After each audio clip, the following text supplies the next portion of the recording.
오늘 설교는 네 개의 기둥을 세우겠습니다. 그동안 세 개의 기둥, 여섯 개의 기둥, 오늘은 네 개의 기둥을 세우겠는데, 첫 번째, 의란 무엇인가?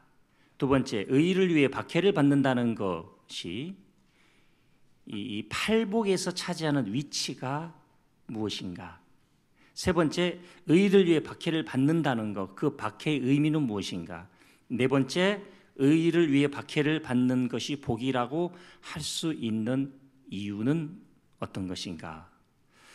이미 팔복 중에요, 네 번째 복, 의에 줄이고 목마른 자에게 라는 말씀 속에서 의에 대해서 배웠는데 잠깐 복습하겠습니다. 공의, 한국말 성경에 보면 공의, 의, 정의 이렇게 번역이 됐는데요, 정의라고 번역된 단어는 히브리어 성경에 있고, 히브리어 성경이 있는데 미시파트라고 해서 하나님의 판단, 하나님의 심판, 그러니까 하나님의 생각, 하나님의 판단이 정의입니다. 마이클 샌델이 얘기했던 공동체를 위한 것, 공동체를 위한 것, 공동체성을 넘어선 겁니다. 그리고 공의라고 하면 째데카, 그 다음에 의로 번역된 단어는 체데크. 그래서 째데카는 의로운 행동, 그리고 체데크는 거룩한 사람들의 행실, 비슷한 얘기입니다. 그러나 문법에 따라서, 격에 따라서 다르게 사용했고, 한국어에서는 다른 단어를 사용했는데 큰 의미는 비슷합니다. 헬라어 성경에서, 이제 헬라어 성경은 신약이고 히브리어 성경은 구약 성서인데요, 헬라어 성경에서는 디카요 수네 혹은 디카요 쉬네로 발음을 하는데, 의, 하나님의 나라의 의, 너희는 먼저 그의 나라와 그의 의를 구하라, 그리하면 이 모든 것을 너희에게 더하여 주시리라 하셨습니다. 디카요 쉬네. 그런데 세상에서 의로움은, 의롭다라고 할 때 착하고 결과론적으로 죄를 범하지 않는 것을 얘기하지만, 하나님 나라의 의는 결과가 아닙니다. 그 사람이 착한 행실을 보였다고 해서 되는 것이 아니라 동기의 순수함. 하나님은 그 사람의 행동도 물론 깨끗해야 하겠지만 어떤 선한 일을 하는 행위가 순수해야 합니다.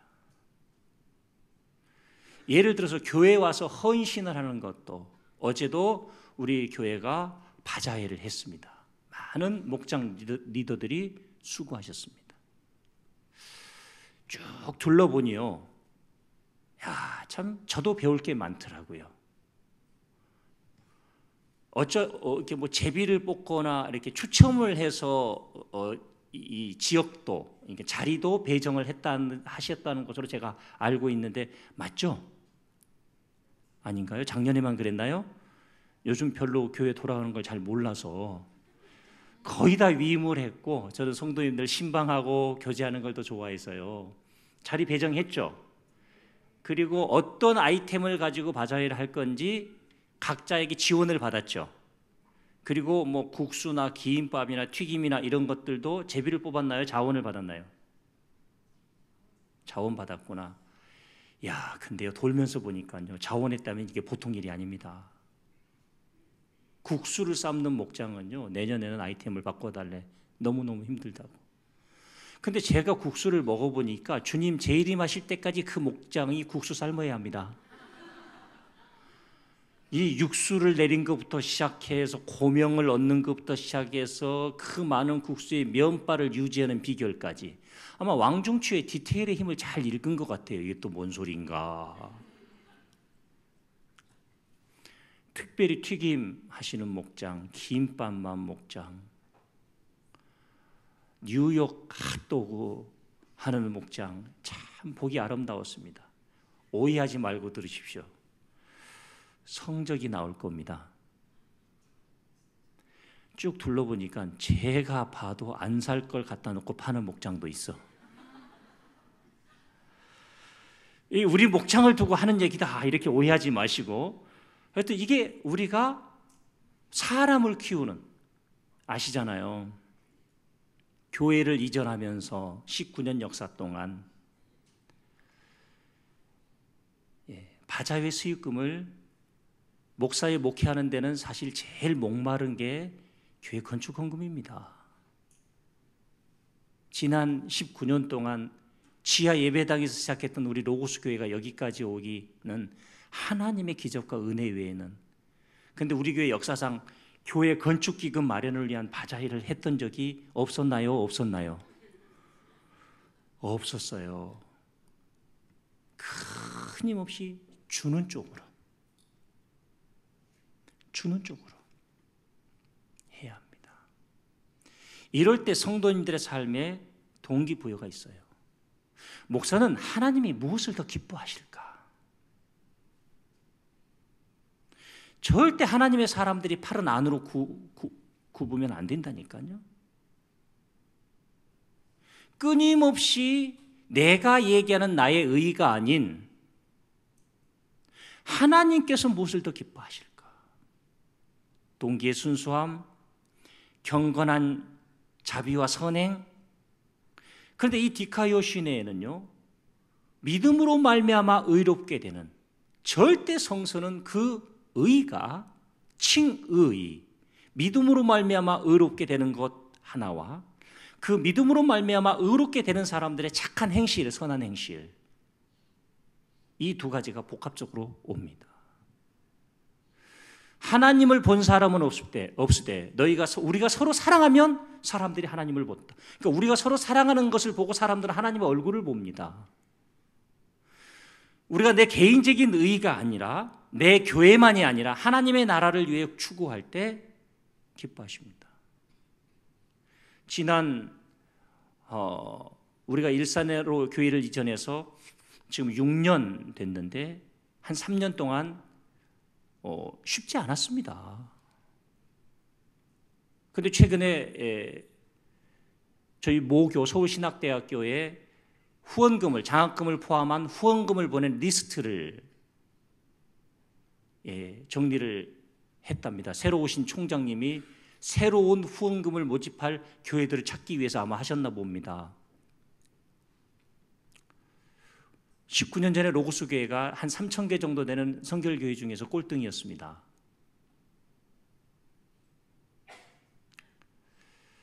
그런데요, 이번 리스트를 받아봤는데 우리 교회가 3,000개 교회 중에서 서울신학대학에 장학금을 포함한 기부금을 낸 성적이 27위랍니다. 할렐루야.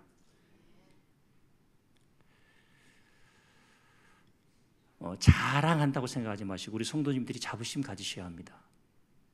우리 교회가 파송한 선교사들 숫자, 우리 로고스 교회가 교단의 최고로 가장 많은 사람들이 모이는 교회에 대한 꿈은 없습니다.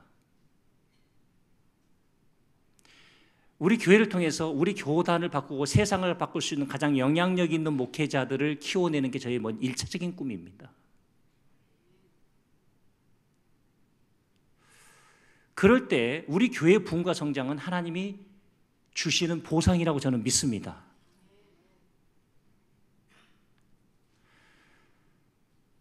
하나님이 기뻐하시는 것이 무엇일까? 교회는 어떤 선행을 통해서 하나님께 영광을 올려드려야 되나? 나중에 한다고요? 나중은 오지 않습니다. 지금 오늘 해가는 거지요. 그럴 때 한 3년 동안 우리 교회에 하나님이 주신 복이 얼마나 큽니까? 우리가 매 연말 교회 사무총회에서 교회 살림을 공개할 때마다 성도님들이 받는 은혜가 있잖아요. 그리고 말씀드리죠. 교회 살림과 관련돼서 궁금한 부분이 있다면 오늘 하루는 교회 재정부실 컴퓨터 다 오픈해 놓을 테니까 들어가서 다 뒤져봐도 된다. 하나님의 기쁨, 하나님이 선하게 여기시고 하나님이 기뻐하시고 이것이 하나님의 의인데요. 이 의를 위해 박해를 받는다는 것이 8번째 위치하고 있습니다. 8개의 복 중에서. 그게 보십시다. 심령이 가난한 자. 심령이 가난해야만 의를 위해 박해를 받을 수 있어요. 애통하는 자. 의를 위해 박해를 받는 자가 애통해요. 온유한 자. 온유하지 않으면 의를 위해서 박해를 받으면요, 벌떡 일어나서 나갑니다. 성질 내고. 우리 교회 사역자들의 매뉴얼에 한 가지 있습니다. 성도님들 앞에서 어떤 경우라도 화를 내지 않는다. 이거 역시 제가 지키고자 하는 제 1원칙 중에 하나입니다.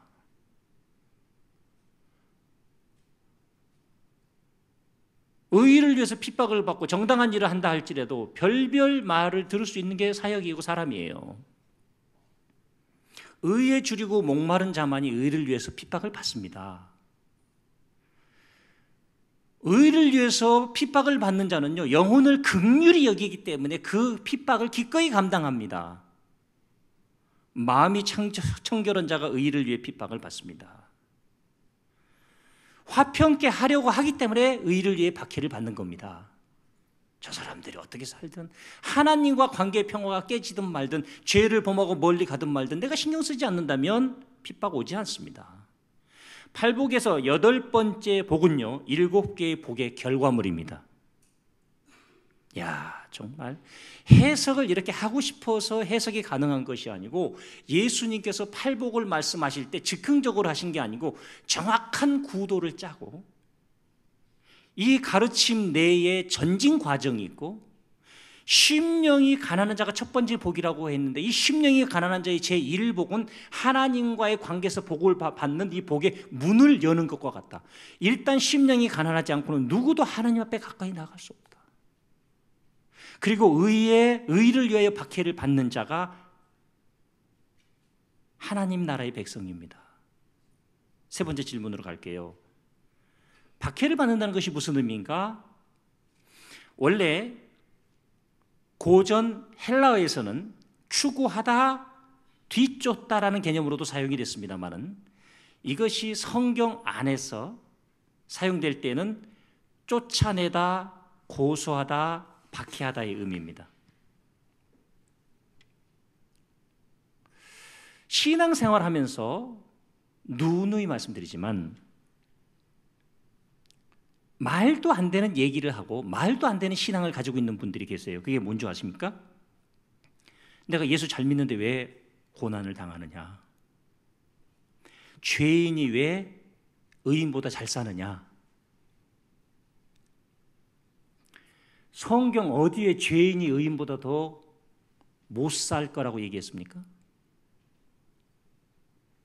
그리고 우리가 지금 눈으로 판단하고 우리가 지금 계산하는 시간 가지고는요, 하나님의 영원한 섭리와 우주 통치, 인간 세상 통치를 다 이해할 수 없어요. 교회 안에서도 신앙생활 잘하는 사람 집에 왜 어려움이 있냐고 그래요. 그 사람이 신앙생활 잘하는지 안 하는지 누가 압니까? 몰라요. 우리가 너무 자기 기준에 강하게 잡혀있기 때문에 그런 판단을 하는데요. 의를 위해서 박해를 받을 거라고 했잖아요. 이 8개의 복이 얼마나 역설적인가요? 11절 12절 오늘 본문 보시면요, 나로 말미암아 너희를 욕하고 박해하고 거짓으로 너희를 거슬려 모든 악한 말을 할 때에는 너희에게 복이 있나니. 그러니까 우리가 악한 말을 들을 때 복이 있다는 거예요. 12절 기뻐하고 즐거워하라. 하늘에서 너희 상이 큼이라. 너희 전에 있던 선지자들도 이같이 박해하였느니라. 기뻐하고 즐거워하랍니다. 아모스가, 이사야가, 요엘이, 에스겔이, 에레미야가 성공한 선지자입니까? 그들이 이스라엘의 멸망이 다가오니 회개하고 하나님께 돌아와야 된다. 물론 에스겔은 포로지에서 하나님의 부르심을 받은 선지자이기 때문에 상황이 좀 다르지만 선지자들이 외쳤던 회개의 복음을 듣고 회개해서 결과가 달라졌습니까? 오히려 주기로 했습니다. 지금 설교를 들으면서 오히려 제가 미워진다면 제가 목회 제대로 하고 있는 걸지 모릅니다. 그런데 오히려 여러분들의 입맛에 딱 맞는 듣기 좋은 얘기만 해대고, 예? 축복을 빌어드리고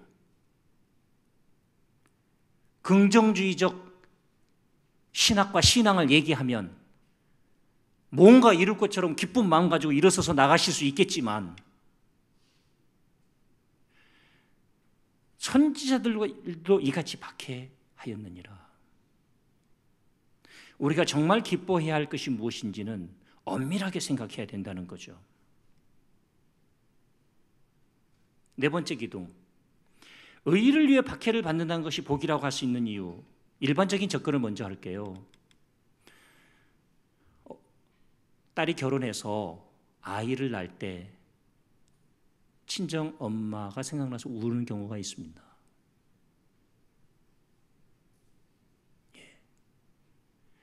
자기가 그것을 경험해 보지 않고는 누구도 말할 수 없습니다.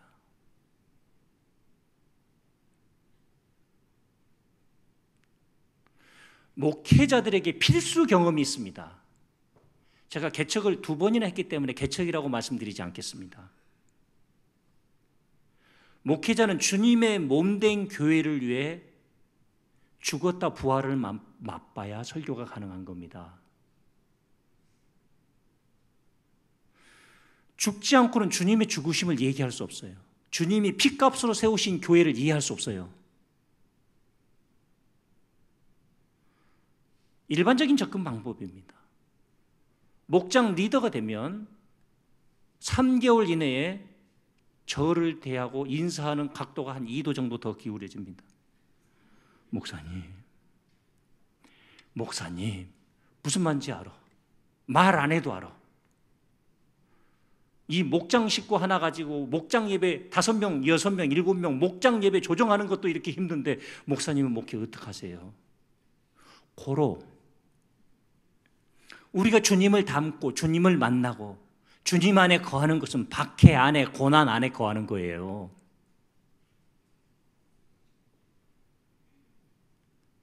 예?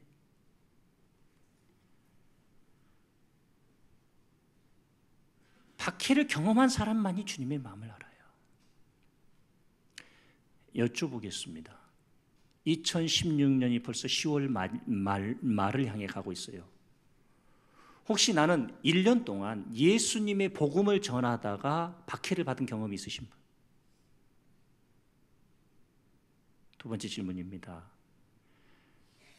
하나님의 판단, 하나님의 기준, 선하고 아름다운 그리스도인의 삶, 세상의 방법을 따르지 않고 성서의 가치와 세계관의 근거에서 직장생활과 사업을 하다가 당했던 고난이나 박해가 있었습니까? 세 번째, 주님의 몸된 로고스 교회를 섬기면서 당했던 박해나 고난이 있었습니까?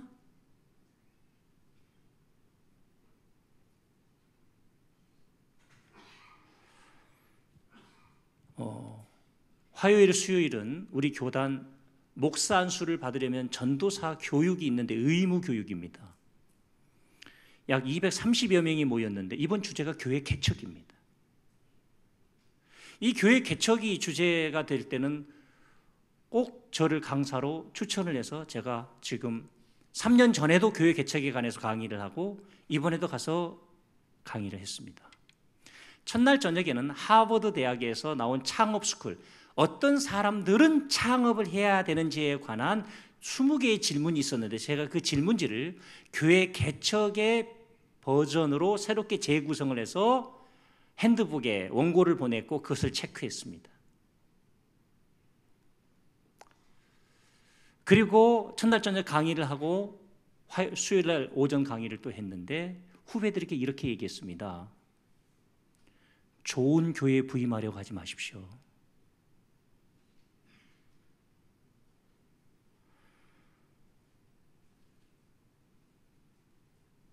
얼마나 많은 사람들이 세상의 출세의 기준을 가지고 교회를 이해하고 있는지 몰라요.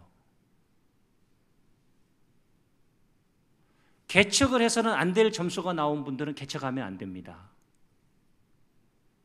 그러나 개척 가능 점수가 나온다면 개척하십시오. 개척교회는 예수님의 고난을 가장 몸소 체험할 수 있는 곳이 개척교회입니다.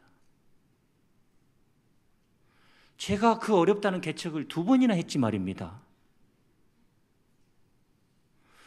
지금 생각해도 가슴이 너무 벅차요. 부족한 종을 통해서 하나님께서 교회를 2개를 세우셨다? 이제 19년 사역했고요. 만 18년이 남았습니다. 로고스교회에서 사역이.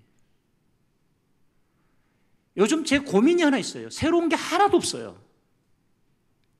이제 정말 새로우려면 한 1, 2년 안식년을 쉬면서 새로운 경험을 해야 되는데 모든 경험은 다 이야기됐어요.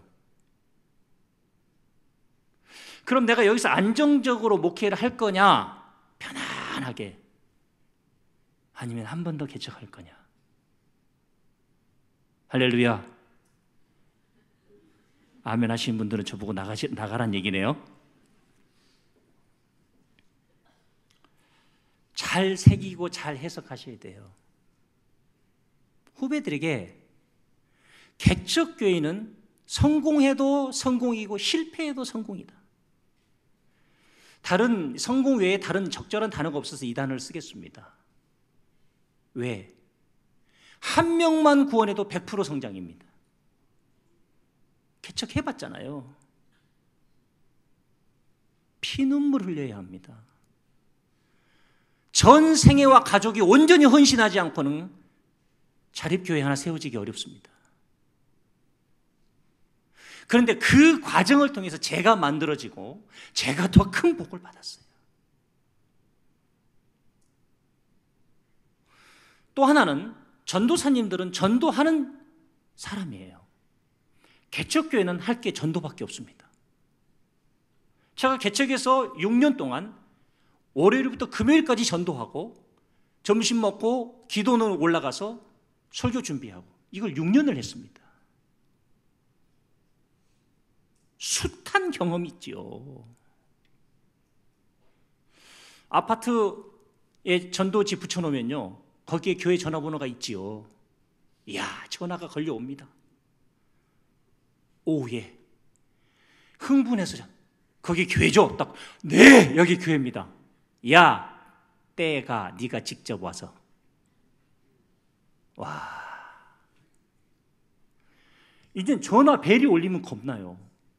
아니, 그 자기가 좀 떼면 안 돼? 왜 자기네 집 앞에다가 전도지 붙여놨냐는 거야. 네가 직접 와서 떼가래. 그러면 가야지. 예, 알았어요, 뗄게요. 그러고 나면 몇 동 몇 호인지를 안 물어봤네.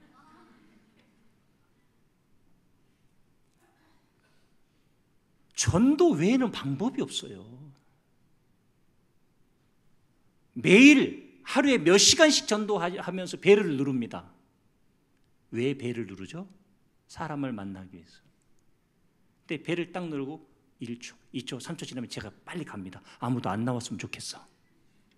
아니, 전도를 하러 갔는데도 이게 그렇게 쉬운 일이 아니에요.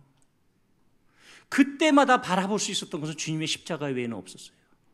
먹고 살려고 하면 그 집 못하겠습니다.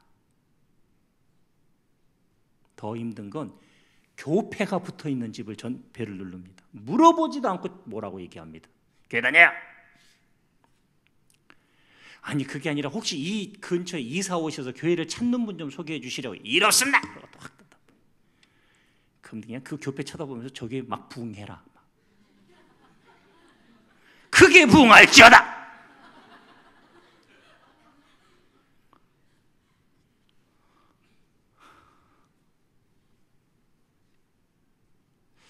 이번에 이제 전사 교육 받고 후배들이 개척자가 많이 나올 줄로 믿습니다. 우리 교회 전사님들도 4분이나 교육 받았는데 4분이 다 개척하실 줄로 믿습니다.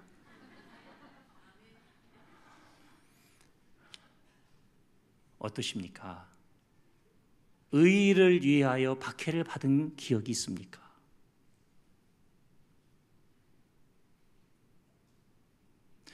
올바른 크리스천이 되기를 위해 박해를 받은 기억이 있습니까?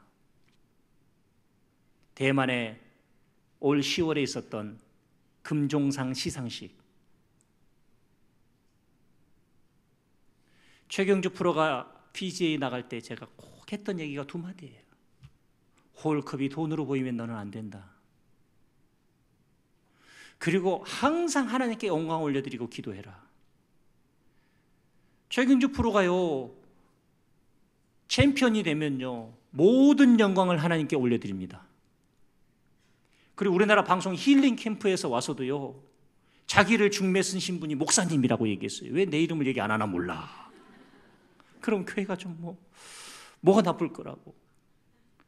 근데 보세요. 그렇게 생방송할 때는 모든 영광 하나님께 올려드립니다 하는데 우리나라의 뉴스로 나올 때는 다 잘라버립니다. 우리나라의 대종상 받을 때 한동안 한 40% 정도 되는 상 수상자들이 하나님께 먼저 영광 올려드립니다 했는데 요즘은요, 찾아보기가 거의 어려워요. 왜?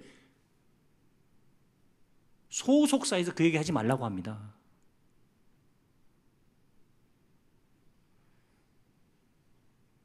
이렇게 복음을 전하기 어려운 시대예요. 그래도 전하셔야 합니다. 복음은 어떤 상대적인 진리와 비교할 수 없어요. 절대 진리입니다. 그것이 생명입니다. 그것이 나라를 살리는 유일한 비결, 사람을 살리는 유일한 비결, 복음밖에 없습니다. 우리가 그것을 위해서 기꺼이 고난을 받는다면, 박해도 기뻐할 수 있다면 그것이 그 사람에게 가져다 줄 이 땅에서의 축복과 하나님 나라에서의 보상은 누구도 상상할 수 없습니다. 야고보서 1장 2절로 4절, 내 형제들아, 너희가 여러 가지 시험을 당하거든 온전히 기쁘게 여기라. 한두 가지도 아니고 여러 가지 시험을. 이는 너희 믿음의 시련이 인내를 만들어내는 줄 너희가 알미라.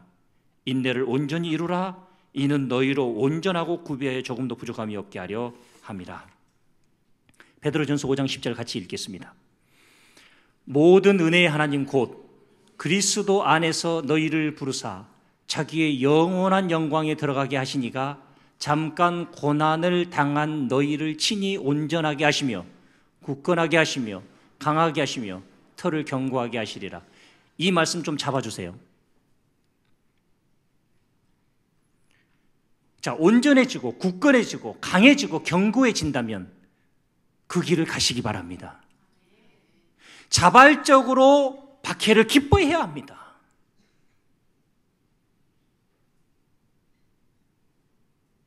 왕선된 누가 만들어 놓은 떡을 먹기를 원하십니까? 나를 준비시킨 가운데서 정말 하나님 앞에 희생을 더 해야 할 자리를 더 기뻐하시겠습니까?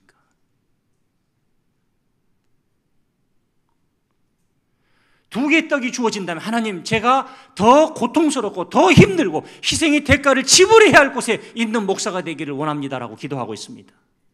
그것을 통해서 친히 우리는 온전해지고 굳건해지고 강해지고 견고해집니다. 대가는 지불하지 않고 희생은 지불하지 않고 온전해지고 굳건해지고 강해지고 견고해지기를 바라시는 건 사기입니다. 기도하겠습니다. 아버지 하나님, 다시 한번 영적으로 무장된 하나님의 사람들이 되기를 원합니다.